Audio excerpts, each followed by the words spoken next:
they're on their tablet Skyping their mom or blowing up their dad's phone at work and saying, like, Mommy Shay did this and blah, blah, blah, blah, blah. And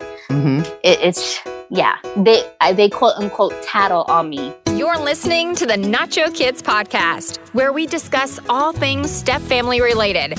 Real stories, real people, real help. Your hosts are the creators of the Nacho Kids Method and the Nacho Kids Academy Step Family Coaching Team, Lori and David Sims. Welcome to episode 124 of the Nacho Kids Podcast. Wow. Yes. It's a bunch. It is a bunch. Sweet. Before we get started, I want to announce this week's winner of the Sylvia Krakauer Nacho Kids Academy Scholarship. Drum roll, somebody. Drum roll, please. Bam, bam, bam, bam, bam, bam, bam, bam, bam, bam. Bam, bam, bam. This week's winner is Missy G. Congratulations, Missy G. Check your email and we will get you started. That's right. All right. See you inside the academy. Yes. See you on the inside, girl. That's right. So, David, let's tell people about our exciting pumpkin patch and the corn maze. Okay. So we went to this place, and I'm not going to say the name of it because David makes fun of me. I always say it wrong. And that's okay. But it's a place about 45 minutes from us, and they sell peaches and strawberries and all that happy stuff and really good ice cream. Anyway, this time of year, they have a pumpkin patch with, 20 different types of pumpkins or something. I did not know there were that many types of pumpkins. Me neither. And they also have a corn maze. For those of you that do not know what a corn maze is or a cornfield maze, it is a bunch of corn with a path in it that may or may not take you to the exit. Right. And it usually has a design in it that you can see from an aerial view of like the name of the place you're at or whatever. Mm-hmm. So we decided to go, very excited. It was hotter than we had anticipated that day. We go through the corn maze and they give you this map.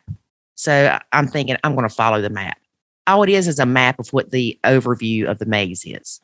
So I'm looking at it and I'm trying to figure out what letter we're in. And I just got really confused. Then at the bottom, it says, if you get lost or need help, call this number. You're in the middle of nowhere in a corn maze. And you probably don't have a phone signal to call if you need help. That's the point. We were yelling Marco Polo through the whole thing. Yeah. So it is me and David, Jackson and his girlfriend, Avery, David's oldest, and his wife, Kay. And of course, sweet baby Gideon, since he's still inside of Kay. So throughout the maze, there are questions you have to answer at these intersections.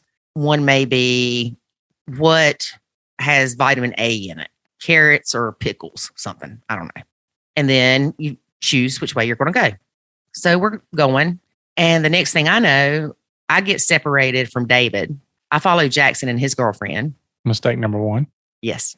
And David's oldest goes another way. And I thought that David and Kay were with Avery. So we finally get out. Everybody's sitting on a bench. And I said, where's Kay? And Avery points back to the cornfield maze. I'm like, you left her in the corn maze? So about that time, he said, anything for the W. Anything for the W. So I start to walk back in and he's on the phone with her and she had joined this other family. Get me out of here. And they were right there at the exit.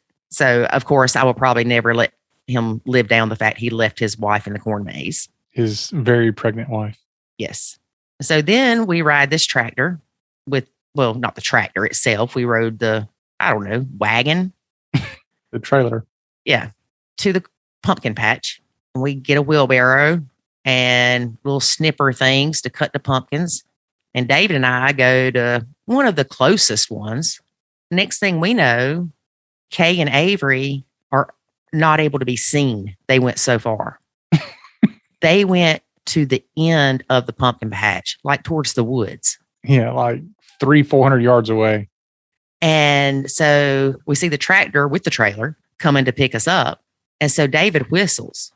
And I said, don't tell her to run. She's pregnant. And David hollers, run. I was afraid we were going to have a baby in the middle of the pumpkin patch And then I would have called him Pumpkin. because she was running. Needless to say, Avery did leave her again. She was way back. You had to catch the ride, so so the tractor wouldn't leave her. We could have waited, But he didn't know that. but she's pregnant. 8 months, almost 9 months pregnant. That's why I told her to run. Oh, my Lord. You just want that grandbaby to come sooner. So anyway, we had a great time. And if you've never been to a corn maze, you should go. It's a lot of fun. Yep. Just be prepared. You may end up being stuck in one like we were several years ago for 4 or 5 hours. Whew. Yeah, I remember that one. So just know how big it is and how hard it's going to be to get out, and take you some water in case it's hot and a couple of snacks, because corn on the cob ain't the best when it comes out of the little ears. Yeah, that one we got stuck in all day. We should have known something was wrong when we get there. And there's like a leaderboard posted, and like the fastest time was 3 hours. we should have known we're dragging a bunch of kids around there. It's going to take us a lot longer than 3 hours. Apparently, I missed that board. No, I saw it because you know what I'm thinking. We can beat that. We're going to kick this in an hour. Oh, yeah. But anyway, our guest today is Stepmom Shay. She has been blending for 5 years. Stepson 11, stepdaughter 9, bio daughter 21, bio daughter 19, bio son 7, and ours daughter 19 months. Goodness. Yeah. So 2 step kids, 3 bio kids, and 1 ours kid. The hardest part of her blend is lack of respect from the stepkids. So here's the caveat to it. Lack of respect from the stepkids since no longer 50-50. So they went from 50-50 to every other weekend and 3 weeks during the summer. And all of a sudden, there are respect issues. David, we experienced something similar Mm-hmm. when we went. Jackson. David,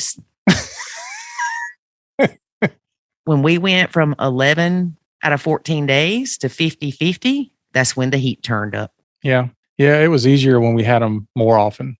Mm-hmm. And some people say that they believe it would be easier. Other people are like, no, I don't want them more often. But, there is something to be said about not having as much transitioning happening, and then not having such a difference of parenting styles going back and forth. I mean, I think more people than not experience easier time with the stepkids when they're there more. Right. Well, it's just more consistency is what it is. Yeah. Yeah. There are some people listening that's going, dang. They're saying, let me tell you something. I only have these kids every other weekend and I'm ready to just die. It was a lot easier when they only came 3 weeks during the summer. Yeah. That's true. We feel your pain, people. We feel your pain. I know. All right. I'm not going to tell you too much. So let's get to listening. All right. First, here's a word about the Nacho Kids Academy. There is a way to save your sanity and your relationship, and it's called the Nacho Kids Academy. In the Nacho Kids Academy, you will learn the skills and knowledge to properly nacho, techniques to handle step-family challenges, ways to improve your communication, and much, much more. Visit NachoKidsAcademy.com and sign up today to join other step parents who are seeing the life-changing benefits of nachoing. Again, that's NachoKidsAcademy.com. Today we have stepmom Shay. Hey, Shay, how are you? I am great. How are you? Doing well. Tell us a little bit about your blend. How long have you been blending? We started seeing each other back in September of 2016, but we weren't married officially until February 14th of 2017. So we've been blending for a good 5 years now. Wow. Okay, so you started dating in September of 2016 and got married February 2017? Yes, it was very fast. Man, y'all people are fast. We talk to so many people that they get married within the first 6 months. Yes. And I think that's just military culture in general, is being fast. You're right. I think the ones that we've talked to, a lot of them are military. Yes. So my husband is still active duty military, and we're stationed out here in North Carolina. Oh, really? We're in South Carolina. I know. If we make it up that way or you make it down this way, we can meet for lunch or something.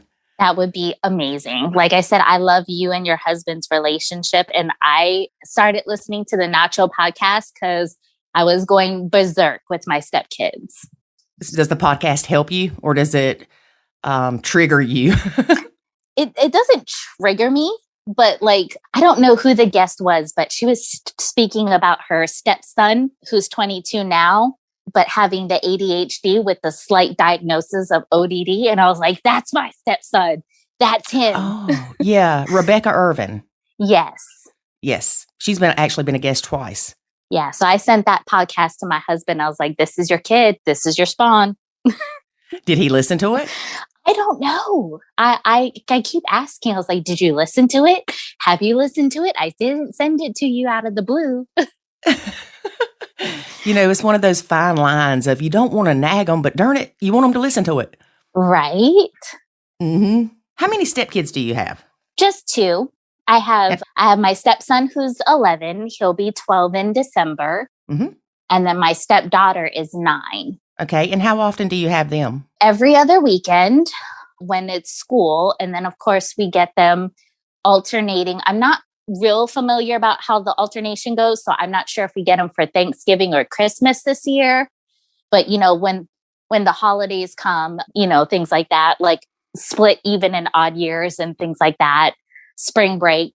And then for summer, they like to do the 3 weeks on, 3 weeks off. And that's when I go my craziest. Well, yeah, because you're not used to that. Mm-mm. You're used to every other weekend, then all of a sudden they're there for 3 weeks straight. And they're my responsibility because my husband can't take 3 weeks off and I work from home.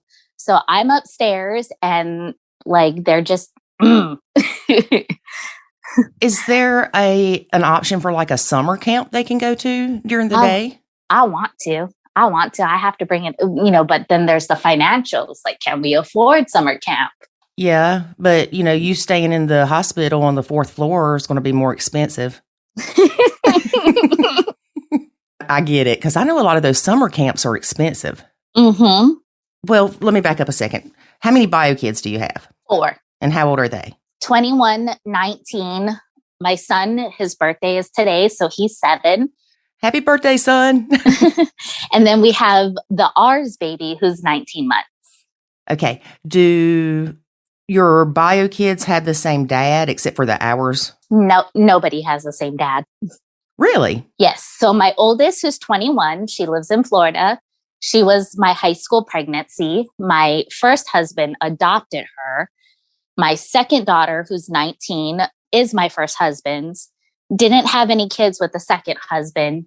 And then my 7-year-old was a long-term relationship, never married the guy. And my current husband, my last husband, the one I'm never divorcing, he's stuck with me forever. He adopted my son, and then we have the ours baby. So nobody has the same father. Okay. So your first husband adopted your first child. Yes. You had a child with your first husband. Yes. Second husband, no kids. Yes. Third husband adopted bio son 7 that was from a previous relationship. And then you have an ours daughter, 19 months. Yes. Okay. We got it. So I got lots of questions now. What's your relationship like with your stepkids when you're having to take care of them during the summer? Now, summer is over now, right? Yes, summer's over now. They're back in Gardner, North Carolina with their mom. Okay. Give us an example of what your day was like during one of those 3-week periods that they were with you. What all type of interaction and caring for them did you have to do? Well, mainly, I don't do a lot of the caring. Like I said, I work from home. So I'm upstairs in the master bedroom where my office is. And I get 2 15-minute breaks and a 30-minute lunch. Mm-hmm. So my 19-year-old, I call her my 19-year-old child / nanny, because, she babysits. She has all the kids.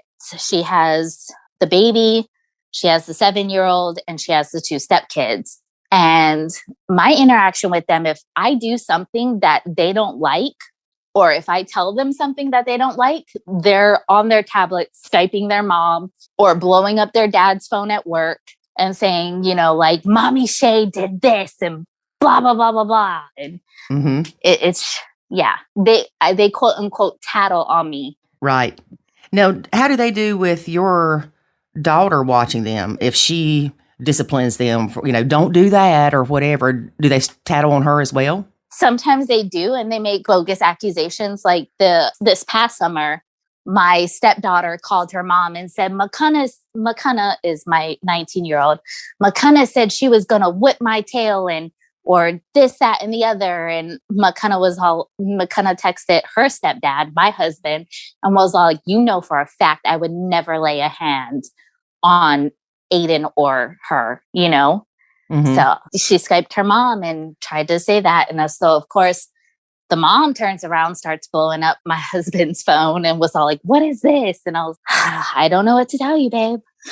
Well, how far away does mom live from y'all? 2.5 hours. Even when we were in Winston-Salem, it was still 2.5 hours. So there's no way that mom can keep them during the summer, during the day, and dad get them at night because she's so far away. Yeah. And they have a halfway meeting point, which is an hour for each of them. Mm-hmm. But her work schedule based off of the time she gets off and stuff like that. So when we get them every other weekend, he technically really only gets Saturday with them because he's picking them up at like 7 or 8 o'clock at night on a Friday evening. When they come home, it's upstairs, get pajamas on. Mm-hmm. They maybe are allowed to stay up for another 30 minutes. Saturday is a full day. And then Sunday we go to church and have lunch and they're back to their moms. Wow. So they go back pretty early on Sunday. 3, 4 o'clock. Okay. That's not so bad. But but there's not any time to really do anything. Yes. Like I said, Saturday is pretty much the only day that he has them. And I like every other weekends because he's home and he'll pick up his sword and come to my defense. Mm-hmm. That's so important.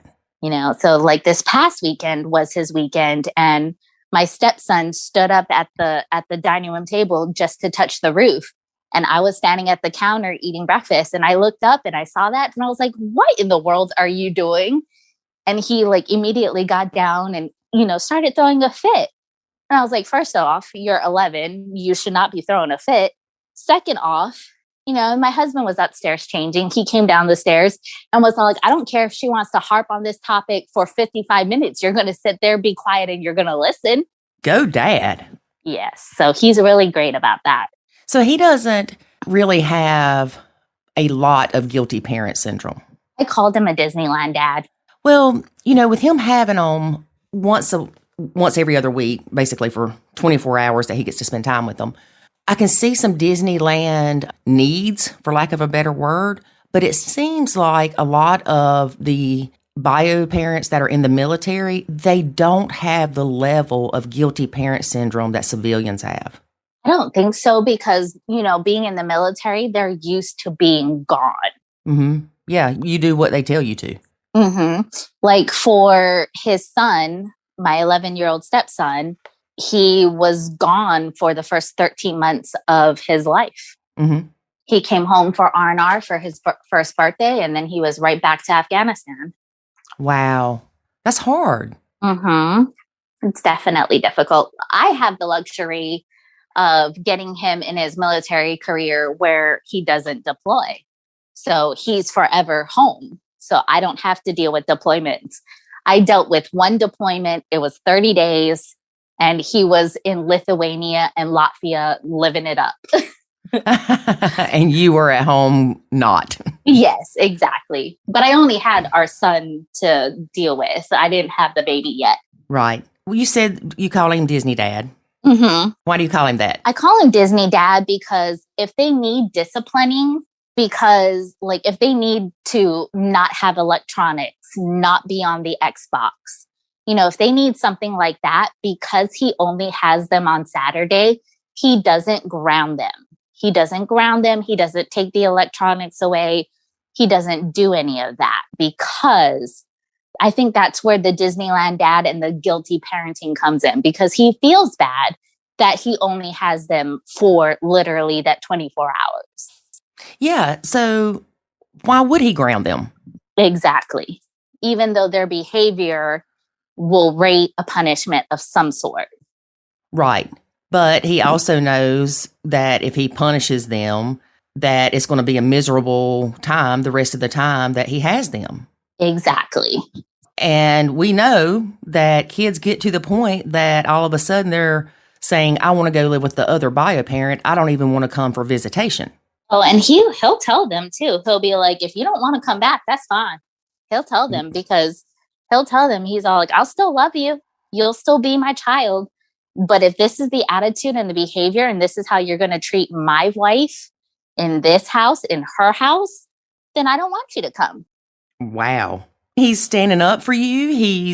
He's not caving into the, I'm going to want to go live with mom, or, he's doing that right. And he's doing well at it.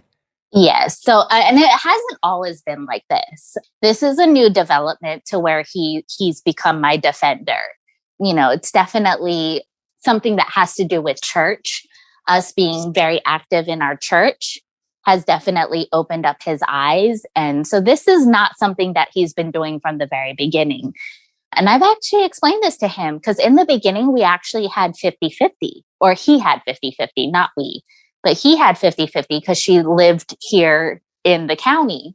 It wasn't until the summer after we were married that she said, I want to move here because there's nothing left for me here. And so she took him back to court. And I told him, I was like, when it was 50-50 and you got them week on, week off, they were completely different children. It wasn't until she got primary custody that this development happened. Yes. And I cannot stress this enough to people. We had the Stepkids 11 out of 14 days in the beginning. When things went 50-50 because the mom changed her work schedule and could spend more time with them, that did not help things at all. It made things worse. And I think it's because they're doing the back and forth so much with us. And when they're doing the 50-50, it's 1 week at mom's where there's no chores, there's no discipline, there's no responsibility to come in here, and there's that transition period of 2 days to get settled back in. Things start going good towards the end of the week, and then boom, they're gone again. So a lot of stepmoms that say, oh, I wish that we didn't have them as often as we did. A lot of times having them more helps. It really does. Like I said, when it was 50-50, he would get them on a Friday so that they were alternating weekends, and they didn't meet up anywhere because they would just pick them up at the daycare. Mm-hmm. Or actually, I would pick them up because I was working around the corner from the daycare, and his daughter and my son were in the same daycare. And his son would come for before and after school care because he was in kindergarten. No, he was in first grade at the time. And so I would pick up all the kids. I would bring them home. Right. So when it was 50-50, they were very loving. They were very respectful. They minded me a lot better than they do now. And I don't know if it's so much as age, because I've known these kids since they were 6 and 4. Mm-hmm. I definitely don't think it's age. I definitely think it's because of the change of environment. Yes. Yes. And even with us, even though it wasn't as dramatic of a change as you went through, we still saw the differences. It's almost like the more influence you can have on them, the better they're going to be with you. The less time you spend with them, the harder it is to get that bond going. I completely agree. But at the same time, I really just want to back off completely that I don't even want to bond. And that's not where I would like to be. Like, I definitely want to have a decent relationship because these are my husband's children's and I love my husband, Mm-hmm. But at the same time, with the level of disrespect and the attitudes and the mouth being off that I have to put up with, I'm like, I don't even want to talk to you. Oh, yeah. And, this is a normal stage that stepmothers go through, stepparents go through. You're at the point where it's, why do I want to talk to you? You're rude to me. Why do I want to buy anything for you? You're unappreciative. Why do I blah, blah, blah? And the thing is, with the Nacho Kids method, I was there. I was right there with you. It was to the point that I dreaded them coming. I looked forward to them leaving. And honestly, I didn't care if they decided to live with their mom forever. But once I disengaged for that year and overcame the hurt, and they overcame the hurt, we were able to start slowly rebuilding a bond, a good bond. And so how things are with you right now, you may feel like you don't want to bond with them for the next 5 years, but things change. They're going to grow up. They're not going to be the mouthy, disrespectful kids they are now, hopefully, forever. With my stepkids now, with them being in their 20s, it's a completely different relationship. They're not as annoying. They're actually fun to talk to. And it took time to build that. And with you only having them every other weekend, except for during the summer and holidays, they're there just long enough to annoy you. Exactly. They're definitely here long enough to get under my skin and bother me to where I just want to watch TV in my bedroom and not talk to anybody. You can do that. I say you can do that. Your husband might not want you to do that. But you do have other responsibilities. You've got your son. You've got your ours daughter. So you definitely have things that can distract you. Now, granted, I know that the stepkids and maybe your bio kids might get into little arguments every once in a while, and you can't really ignore that. But for the most part, if they're being mouthy, just don't engage with them. One thing I learned with the stepkids, and I talk about this often, when they would come back from their moms, I would say, hey, glad you're back. Did you have a good time? Whatever. How was school? And if they ignored me, it made me mad. So I stopped saying, hey. Was that childish of me? No, it was not. Because it was better for me not to say hey to them than to say hey and then get mad. Because I would be mad for a long time that they ignored me. But I didn't give them the opportunity to ignore me or disrespect me by not responding because I didn't engage in the first place. Does that make sense? It definitely makes sense. And that's really great advice. So, for instance, too, with the stepkids, if, say, I needed them to do the dishes so I could cook. This was before I stopped cooking, obviously. And I would text David and say, hey, can you come do the dishes? I didn't say you need to make your kids do the dishes. It was, hey, can you come do the dishes? And the reason I didn't go to him directly and say, hey, can you do the dishes? Because if they heard me and then he made them do the dishes, it came back that I was the target. That makes a lot of sense. And I do a lot of texting to my husband. And he tells me, he's all like, you need to get a notebook and you need to write down every offense and just give me the notebook when I get home. You cannot blow up my phone with these text messages and be like, do you know what he did just 5 minutes ago or what she did just 5 minutes? He's all like, I have a job. I work. I was like, well, I'm working too. And they're disrupting my environment. Yes.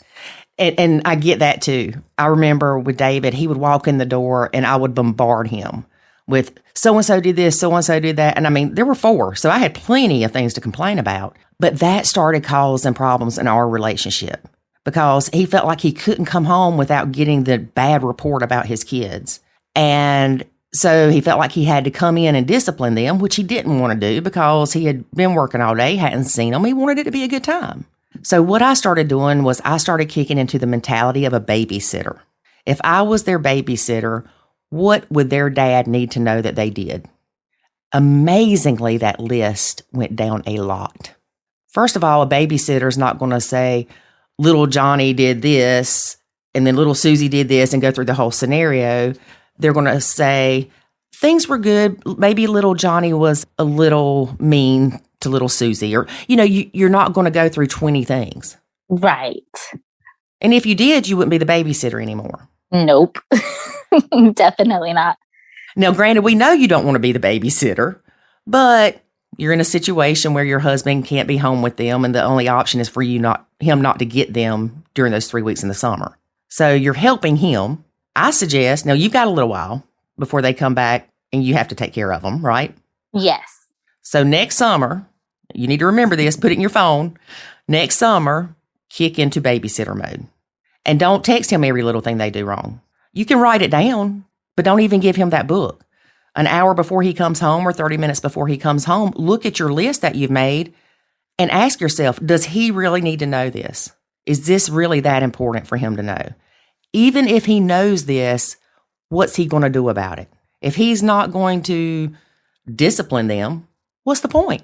I get that. I definitely get that. Even on the weekends, I try to be like babysitter mode.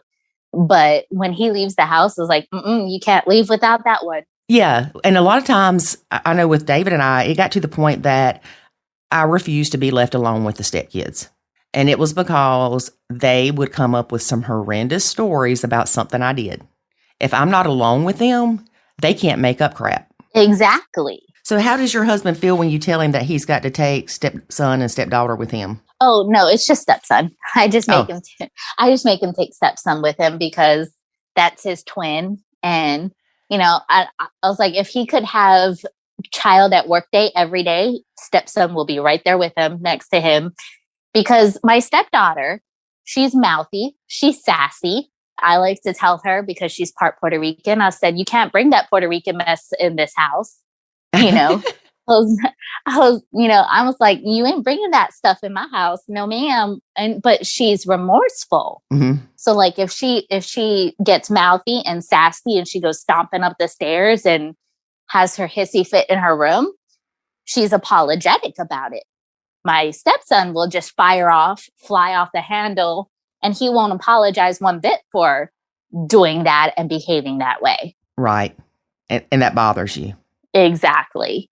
So I just don't do public with them.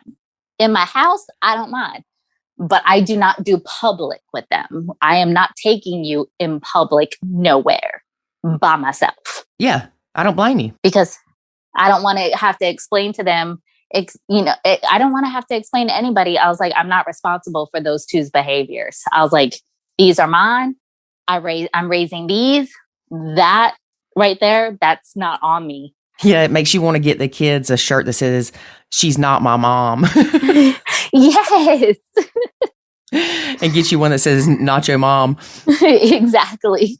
During normal time schedule, when they come every other weekend, do you enjoy any of that time? When we, like this past weekend, we went to the beach. Mm-hmm. We live fairly close enough. So we went to the beach and we took some neighborhood boys that live behind us. We took two boys with us because one of the boys is stepson's age. And then the other boy is in 4th grade, but him and Kona have bonded on the school bus. Mm-hmm. And so they're like best buds. My son is in 1st grade. He's in 4th grade, but like mentally, he takes the same. Oh, I should mention both my stepkids have medication. They have medication? Yeah. My stepson has his ADHD medication that he takes in the morning at night. Mm-hmm. And my stepdaughter has some sort of behavioral medication that she takes in the morning and night because she's just got behavioral issues. I don't know if she's ever been diagnosed. All I know is that she has behavioral issues. Mm-hmm. She has anger. She has rage. I call it her rage outs. Huh. Yeah. So both my stepkids are on medication. Okay. It helps when they remember to take it. Mm-hmm. My stepson is notorious for forgetting everything that he's supposed to do because when they're here, I say, before you go downstairs, make sure, 1, you're dressed for the day, you brushed your teeth, go down and have breakfast, and then you can play on the Xbox. He doesn't do any of that. He'll just go straight from his room downstairs to the Xbox. And I remember I had to kick my husband out of bed on a Saturday morning. I was like, you better go fix it because it is 5:30 in the morning. He is not going to be playing Xbox at 5:30 on a Saturday morning. You better tell him he can't leave his room until 7 a.m. Okay, let me ask you this. Why does that bother you? He does get loud because he wears the headset and he starts yelling. Mm-hmm. And it was only bothersome in the house in Winston-Salem because the Xbox where it was set up was by the stairs. And so his voice would carry up the stairs. Mm-hmm. Now it's not so bothersome because the setup with the house, the Xbox is in my husband's office. And so it's muffled now. But at the same time, you shouldn't be waking up at 5:30 in the morning on a Saturday morning and being on an electronic. Like, it's fine if you get your tablet and be on your tablet, but don't be jumping on the Xbox. Like, there's no reason for it. Now, I know a lot of stepmoms, they have this same issue, but it's they don't want them even on their tablets. It's no electronics until such and such. And the issue with that is the bio parent doesn't care. Does your husband care if he's on the Xbox at 5:30 on a Saturday morning? He didn't until I kicked him out of bed. And then he didn't care. But when I told him what time it was, he's all like, okay, I got you. Mm-hmm. He's all like, I understand. And I made him go down there and send his son back up. I was like, there's no way. There's no way. But he's better at it. He doesn't leave his bedroom. What frustrates me is the fact that he doesn't do any of the things. Even my husband has told him, you have to brush your teeth. And he's like, why do I have to brush my teeth before I eat breakfast? Because if you don't brush your teeth before you go downstairs, you ain't coming back upstairs to do it. Mm-hmm. That's why we make you do it before. Right. He's all like, it doesn't make sense. I was like, well, do you brush your teeth before you leave the house and then eat breakfast at school? Well, why does that make more sense? You ate breakfast after you brushed your teeth. Mm-hmm. What's the difference? Yeah, I mean, it would be ideal if they could brush their teeth after they ate breakfast. But like you said, they're not going to go back upstairs and do it. Exactly. Mm-hmm. They won't remember. Yeah. Okay, let's back up a second. You said that your husband recently started being more supportive of you. Yes. What, you brought up church. What caused that change? And when did that happen? It probably happened about a year ago. And he started just doing little things, but it definitely more so came into full effect like over this past summer. So in summertime total, we get them 6 weeks because it's 3 weeks on, 3 weeks off. And then we get them like the last 3 weeks before school starts. Mm-hmm.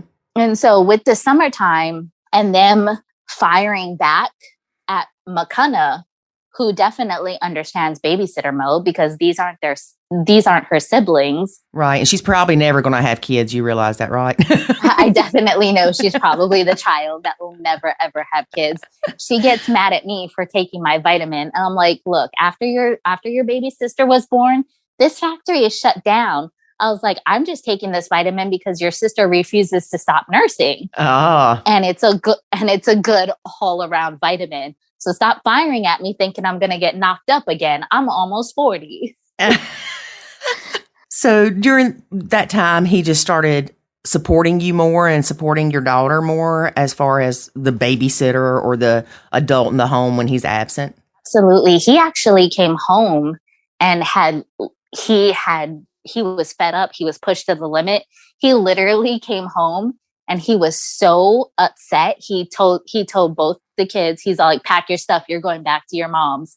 And that was literally maybe 2 weeks in or maybe 1 week in. Their behavior was so atrocious that even he was fed up. He's like, I can't have you here. I can't trust you kids to be home with Shay and, McConaughey because you guys don't know how to behave. So I take it you were sending him messages throughout the day. I actually wasn't. I think it was McConaughey who was sending him messages throughout the day because she was the babysitter. She was the responsible party. And she was going back and forth and with him. And so he came home and he was upset. He even took them on a grocery trip, like took all the kids on a grocery trip. And he came home and he was so livid. He's all like, I threw my slipper at that one. I was like, in the middle of the grocery, I was like, were you at Target or Walmart? He said, Walmart. I said, then that's acceptable. We don't do that in Target. Yeah, not in Target. No, but I like, he was so mad after this grocery shopping trip. And then I looked at him, I was like, okay, so they upset you that much where you are literally fuming and I can just feel the anger radiating off of you, but you still got them juice and you still got them cereal. So how angry are you? Yeah, well, I mean, they need breakfast stuff. Oh, well, they have Cheerios that they can eat. So your husband started stepping up a little bit. Mm-hmm. And that's great. I'm sure that has helped you tremendously. I think it definitely has helped our dynamic a little bit more. Because even this last weekend, he looked at the Stepkids and he's all like, when are these weekends going to be fun? When are these weekends going to turn into where I don't have to raise my voice and yell at you too for your behavior and for your sass and for your attitude? He's all like, if that means you guys don't come back for a year and I don't see you for a year or for however long it takes, then that's the choice. He's all like, just know I'm always going to love you because you are my children and everything like that. But if this is how you're going to behave just because you're in this house, and if this is how you're going to treat my wife, then I don't want you here. And what's funny is at their mom's house, she's a stepmom. Okay. Her current husband has a child from a first marriage. Do you know what the relationship is between them and that kid? I don't think he's really allowed to come here. I think he lives in Virginia with his mom, and I don't think he's really allowed visitation in their household because of how poor he has treated her. Oh. So I think she put her foot down with her current husband and said, you know, if you're not here and you're not going to be responsible, then he's not allowed to come here. Wow. Because I don't think he steps up to the son like my husband does. Right. I don't think he defends her against stepson. I think she locks herself in her bedroom and hides out. So I think the dynamic is very different because even my stepkids have said that they just stay in their bedroom when they're over there so that they don't get in trouble or they don't like upset anybody. I was like, that's no way to live. I was like, at least here you can come out of your room. Goodness. At their mom's, they said that? At their mom's, who has primary custody. They are there all the time, and they're latchkey kids. So when they get off the bus, they go home and they're home by themselves, which my husband and I don't agree with because an 11-year-old with his diagnosis should not be responsible for his 9-year-old sister. And they've gotten into some pretty horrific fights. I think my stepson lost a tooth because he took a pencil to the mouth. My stepdaughter has taken a punch, her brother. They're just volatile together. So, but yeah, at their mom's, my stepson has told me I stay in my room so I don't get in trouble. Wow. Now, you know you don't want to push for your husband to get custody because you know what'll happen with that. Oh, no. He, like, I backed him when he was fighting for custody. When she took him back to court, I backed him. And I said, if this is what you want, you know, because he's a very doting, loving father. He's a great dad. There's no doubt about that. None whatsoever. So I backed him when he was fighting for primary custody. And he almost got primary custody of them until the mom kind of talked to like the stepson's first grade teacher. And then the first grade teacher had some biased opinions. And this is when I turned to my husband and I said, I told you so. I told you should have kept those progress reports. Because every time he came to us on a Friday, he had more red days on her weeks than he did on your weeks.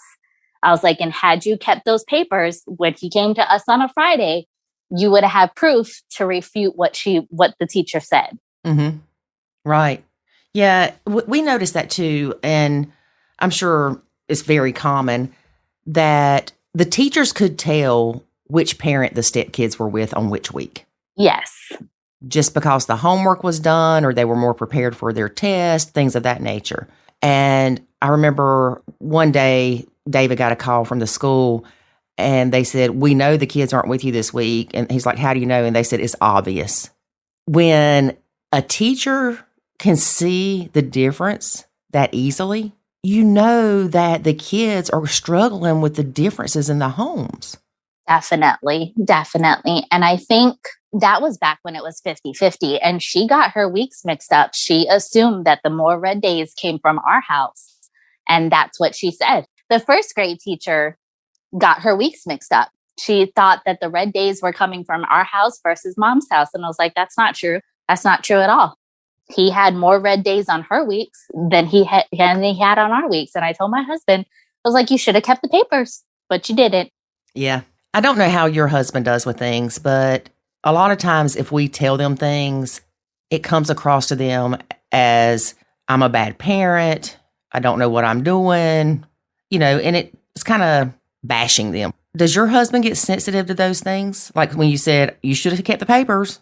No, he doesn't get sensitive to those things. I just tell him I've been at this parenting longer than you, and then he turns around, he's all like, well, my kids are younger than your kids. So I know this mentality. And I was like, look, I got one kid to adulthood to where she can legally drink. I'm a single parent. Mm-hmm. But he's right. He does have the kids that are more younger and he's going through those phases and stages.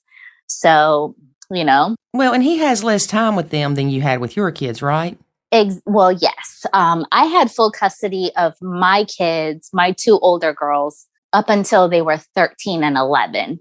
And because of the boyfriend that I had, the father of the 7-year-old, or the sperm donor of the 7-year-old, because that's really all he was. Mm-hmm.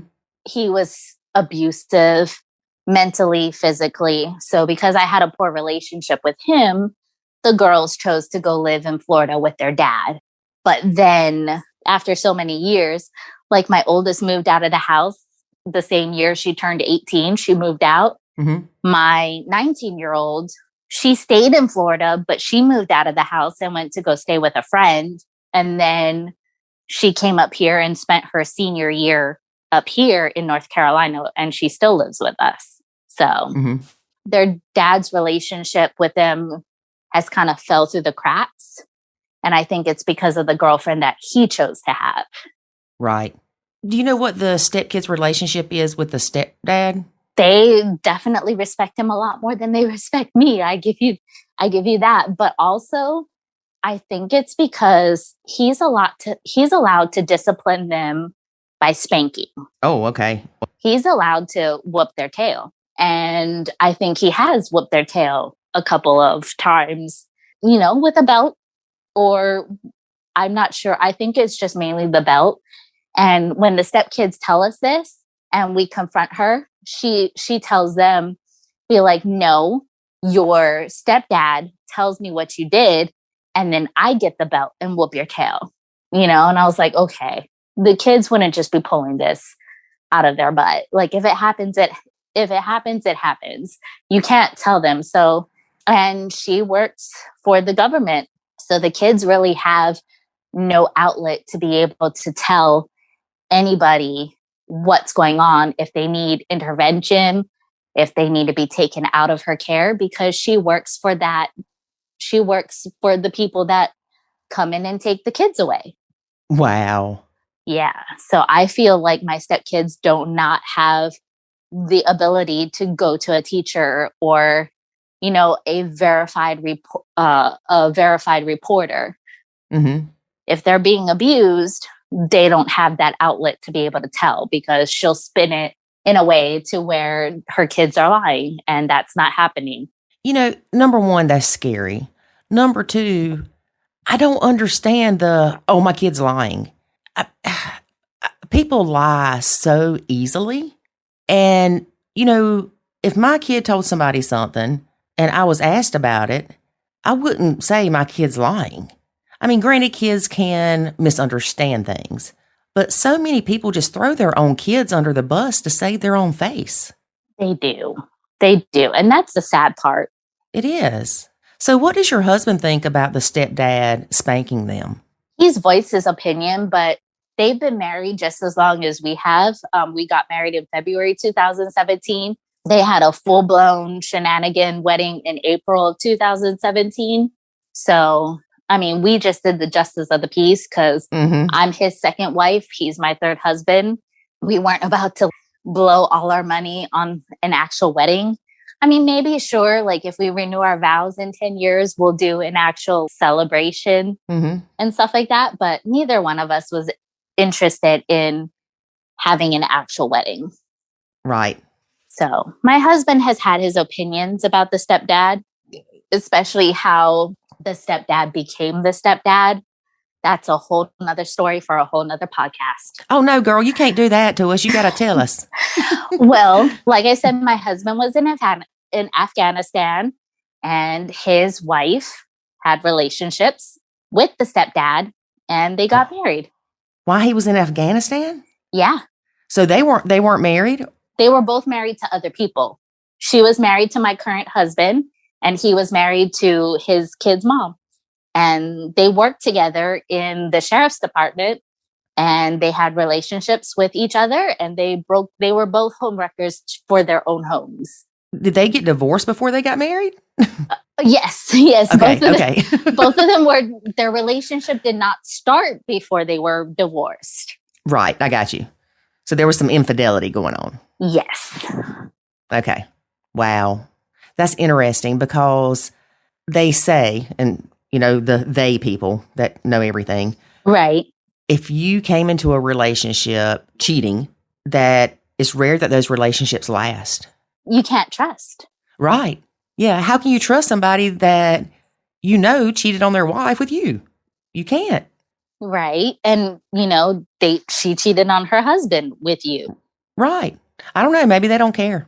Or maybe they just feel like they're soulmates. And, I do know people that have been in that situation and they've been married a long time. It's just, I think, rare. It's definitely rare. And I'm sitting on the back burner just watching like from afar through the glass window, however you want to call it. Mm-hmm. I'm just wondering, like, is the relationship going to end? Are they soulmates? Are they going to be married for 25 years? Who knows? Exactly. You never know. Yeah, it would bother me if somebody was spanking my kid other than myself. And, I think I've had to spank my kid twice, 3 times in his whole life. My mom spanked me every day. I think she enjoyed it too much, but that's a whole nother story. No, in all seriousness, I'm sure I deserve 20 spankings a day. But, nowadays, that's not what is suggested to discipline your kid. If my son came home and told me that his dad's girlfriend, or if he remarried, his wife had spanked him, I don't know that would go over well with me. From a mother's standpoint, I don't think it goes well. And from a dad's standpoint, he's all like, well, he always tells me, he's all like, why are you worried about what happens in that household? Mm-hmm. I was like, well, when that household comes into my household, that's when I have to worry about it, because they're bringing that household into my household. I had to have a conversation with stepson this past weekend. You got to understand that in this house, I'm the parent, I'm the mom. And when you treat me the way that you treat me, look at how it affects your brother and your sister, because they see you behaving that way towards me. They now think that it's okay to behave that way towards me. The baby, not so much. But my 7-year-old, I've had conversations with him. I was like, why are you talking to me the way that you're talking to me? He straight said, well, stepson talks to you this way. I was like, mm. Well, now see, I'm all about the Nacho Kids thing. So when you say that you told him that you are the mom in the house, mm-hmm. What I'm thinking is you are the mom to your kids, but not to him. Right. And you made a comment earlier about they call you Mommy Shay. Yeah, Mommy Shay. Was that something they started doing on their own? Yes. We never forced that upon them or anything like that. Now, of course, when they're mad at me, I'm just Shay. Of course. And that right there, people need to think about this. When your bio parents make you mad, they're still your mom, they're still your dad. When your step parent makes you mad, you're not Mommy Shay anymore, you're just Shay. That is the difference in those relationships. Yours is based off of your relationship with their dad. Of course, their relationship with their bio parent, it doesn't change.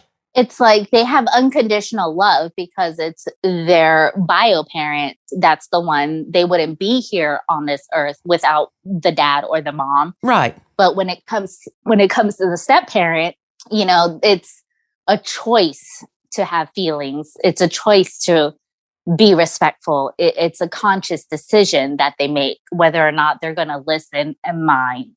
Well, I had a lady on the podcast, golly, I can't remember when, and she was talking about how the stepkid would call her mom unless she was mad at her, and then she wouldn't. And this really hurt the stepmom. And the stepmom eventually got to the point that she told the kid, don't call me mom. I'm not your mom. And it's mainly because she got tired of the emotional back and forth with the stepkid saying mom one week and calling her by her regular name the next week because she was mad at her or whatever. Mm-hmm. Because, you know, like I said, you don't all of a sudden call your parent a different name instead of dad. No. But it's hard, I think, when you've got the hours kids and you've got a stepkid that is being mouthy to you and your kids are picking up on it.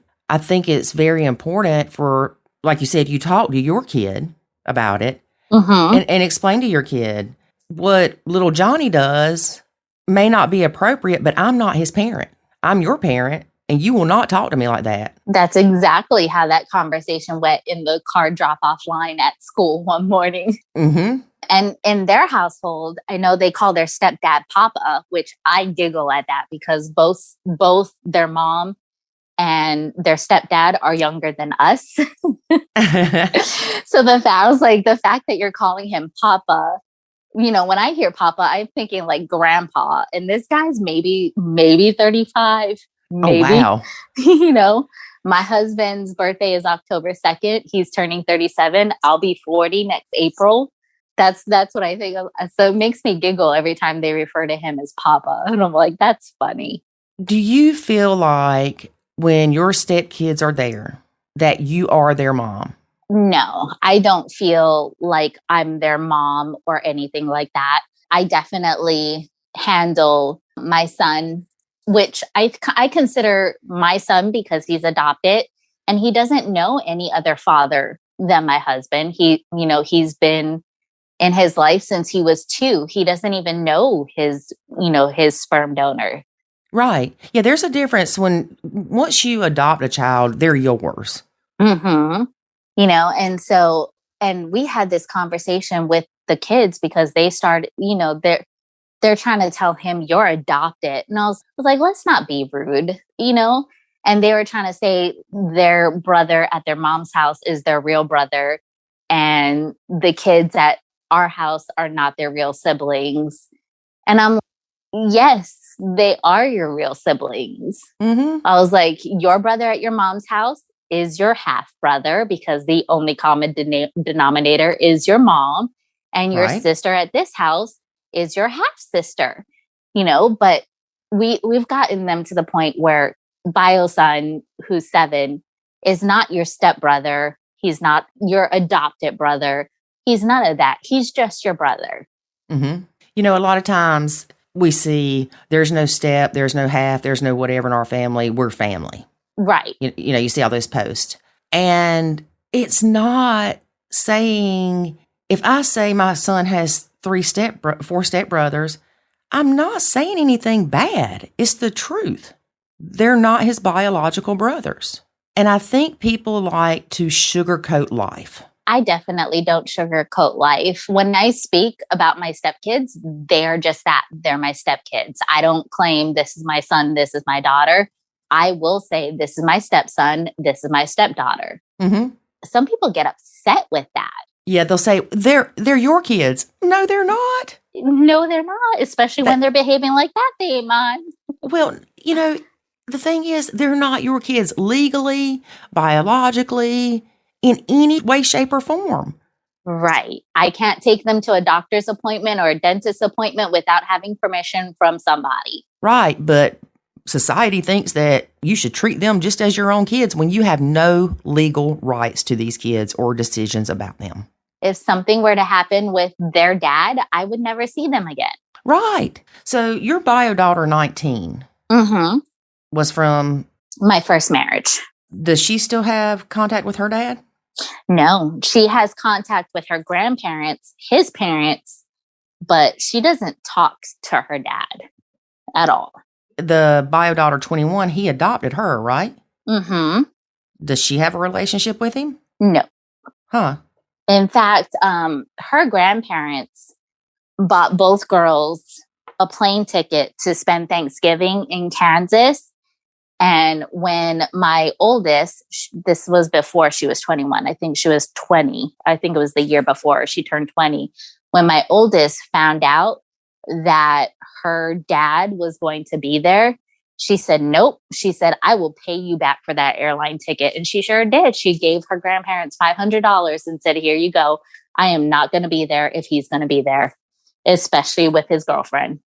Count me out. Why is their relationship strained? I think it's because the girlfriend is the same age as my oldest daughter. Oh, yeah. Okay. And he's 40, 41. Okay. So neither child is happy. My 19-year-old doesn't like the relationship because she said the girlfriend stole clothes from her. So I was like, that kind of sucks, but she's relatively your age. So it wouldn't surprise me if she's like the same size as you either. So yeah, neither daughter is happy with their husband, with my ex-husband's decision to date a younger person, especially one that's the same age as the oldest daughter. And also, I think his relationship started with her. Like, he was married to their stepmom for a good while, like 7-8 years. And she did most of the raising for them. And they have a decent relationship. They never called her mom or anything like that. She was just always by her first name. But I think he got with his girlfriend by cheating on her. So I don't think my two older girls are very happy. My 19-year-old, she calls my husband dad, not stepdad, not John. I mean, every now and again she'll say John and it doesn't bother him, but most of the time she'll be like, hey dad, da da da da da. Mm-hmm. Wow, that's interesting. Because I never would have thought that they wouldn't have anything to do with their dad, but I understand why. I definitely understand why. That's kind of creepy for a kid. It is. I've even told him, I was like, well, heck, if you're going to have a girlfriend that young, you might as well date your oldest daughter because she has no blood relationship to you. I was like, if you're going to go that young, you might as well date her. Wow. Yeah, no, there's a little bit of difference there, Shay. Yes. But I get your point. Definitely. Wow. So before he started dating this younger girl, when the stepmom was around, they had a relationship with him, but probably not the best because the stepmom did everything for him. Right. I mean, and he was there. I think their relationship was a lot better than what it is now because they really liked her. I mean, they liked her as a stepmom. I liked her. I didn't always start out liking her. I was definitely that high conflict bio mom and was just really upset because my ex-husband got custody of the girls. Mm-hmm. So I was definitely upset about that. But then as time went on, I understood why. And I just had a better relationship with her and we were able to be decent with each other. Why do you think your husband got custody? Oh, like I said, because my ex-boyfriend at the time was abusive and emotionally abusive. And the kids were called into judges' chambers and my oldest daughter, who was 13 at the time, said that she wanted to go live with her dad. And so because my 19-year-old was 11 at the time, they just took them both. Yeah. Now, do you know if they still have a relationship with the stepmom? I think they do. They don't talk very often, but I don't think my oldest, my 21-year-old, keeps a relationship with her, but I definitely think my 19-year-old does. She'll mention every now and again, oh, she texted me this afternoon and asked how I was doing or something like that. Well, that's good. Yeah. And see, that's the difference in a relationship that you continue to have with a step-parent once you become an adult. But as a child, continuing that relationship with a step-parent just complicates things. Exactly. So, like I said, if my stepkids ever wanted to continue a relationship with me, it would have to be when they were 18 or when they are old enough to have Facebook and their own cell phones. Mm-hmm. It's not like you can't reach out to them, but like you said, they may not choose to have a relationship with you, and that's okay. And I'm okay with that. Mm-hmm. Well, Shay, it has been great having you as a guest on our podcast. I really appreciate you taking the time and sharing your story with us. And talk to your husband. Maybe you can get him to be a guest on our podcast. I will definitely talk to him. And it's been a great conversation. And like I said, I love your podcast. Like, I get little tips and tricks from all of your guests. I'm so glad. That's what we hope, that somebody can get some little nugget out of each one. Well, thank you again, and you have a great day. You as well, Lori. Have a great one. You too. Bye-bye. Bye. So this past weekend, David and I celebrated our 120th year. That's right. In the blend. Mm-hmm. We did. Because every year in the blend is like 10 real years. Yep. This is true. And David, what did you get for your anniversary? My wife bought me a Nerf gun. It's not a Nerf gun. She bought me a nice shotgun. It's not just any shotgun, people. This thing looks like it came straight out of Star Wars or Star Trek or some mess like that. It's white. Yep. It's very cool. Yes, very cool. Oh, and our sweet daughter-in-law got us a cheesecake, and she wrote on the top, Lori and David, happy 12 years of annoying each other and still going strong. Yep. So they've been here, I don't know, 2 months, maybe? 3. They've been here 3 months already? 3 months and 7 days. I'm kidding. I don't know. They came the end of July. So yeah. So in that time frame, she realizes that we just annoy each other all the time for fun. She realized that the night we picked them up. But let me tell the story about, she brings in this cheesecake and she went to the grocery store and she bought this cheesecake, and she wrote on it, or either had them write on it. I'm not sure which. She wrote on it. So she wrote all that on there. I mean, it was just, did a fantastic job. So she's so excited. She wants to show it to me, but she takes the lid off of the cheesecake. So you can see it.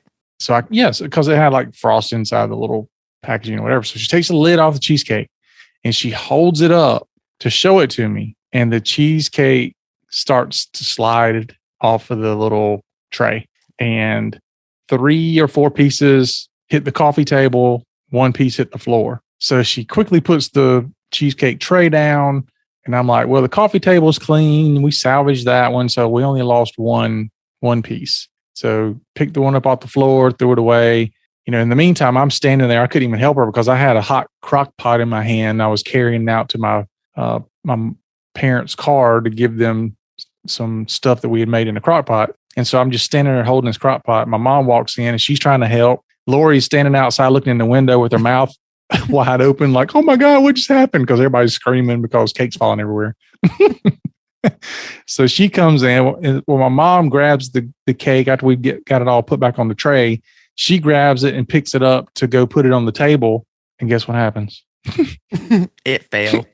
The tray is just so flimsy, it just bends in half.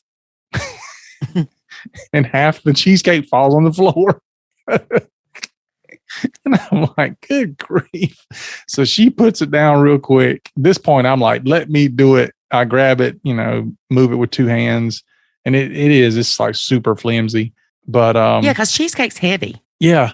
But Kay is, she's so upset because, she bought this and she decorated it and doing all this nice stuff. And, half of it ends up on the floor. And I just looked at her and I said, this is perfect.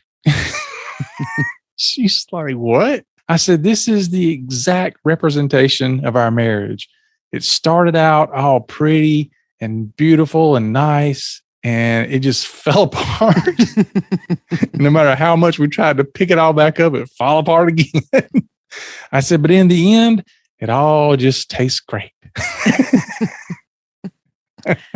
So half of it was salvaged. Yep, we did. We salvaged half of it. And it was good too. Yep. All right. I think that's all we got going on, folks. Yep. Well, thanks for listening. And make sure you make the best of any kind of cheesecake that's falling apart in your life. That's right. That's right. Make the best out of it. That's right. So just remember, for Lori and myself, that life is good when you nacho. Thanks for listening to this episode of the Nacho Kids Podcast. Find us online at nachokids.com. Until next time, remember, life is good when you nacho.